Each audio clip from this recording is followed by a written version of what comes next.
नमस्कार दोस्तों, मैं अंकुर उपाध्याय स्वागत करता हूं आप सभी का एक बार फिर से अपनी नई वीडियो में।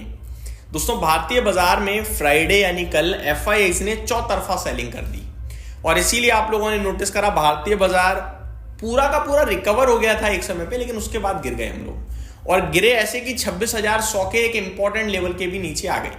26,100 की इंपॉर्टेंस को समझाऊं तो ये समझ लीजिए, ट्यूसडे को जो हमारी एक्सपायरी है निफ्टी की, उसमें 26,100 पे कॉल राइटिंग हुई है अच्छी खासी और 26,200 पे तो बहुत ही अच्छी खासी है।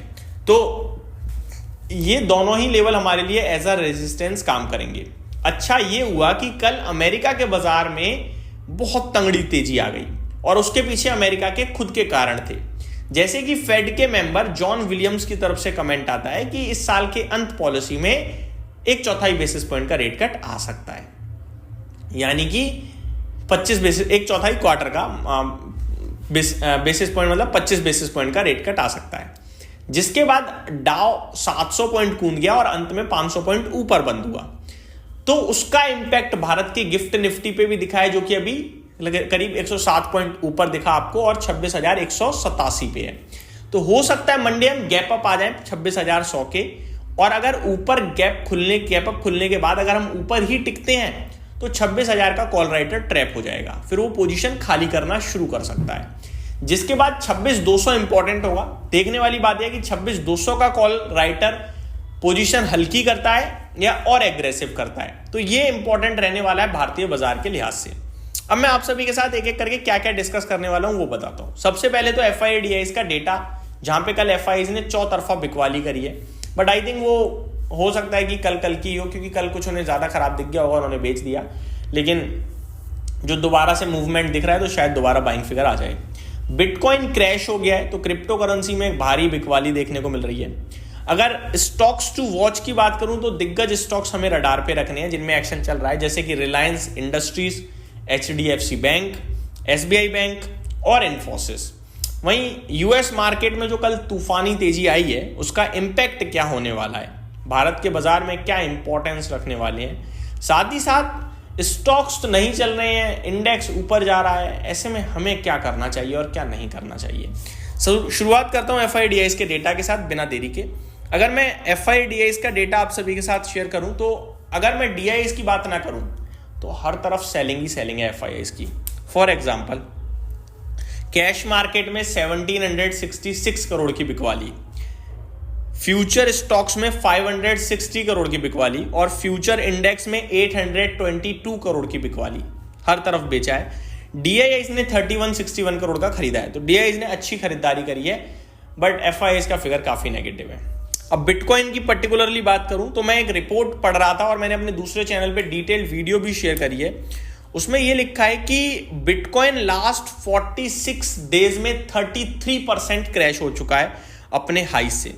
करंट सिचुएशन ऐसी है कि बिटकॉइन इंडियन करेंसी में 80 लाख के भी नीचे निकलता हुआ दिख रहा है, 80 लाख के भी नीचे। तो काफी भारी भरकम सेल ऑफ चल रहा है बिटकॉइन में। एग्जैक्टली देखो तो 80 लाख पे ही ऑलमोस्ट ट्रेड कर रहा है।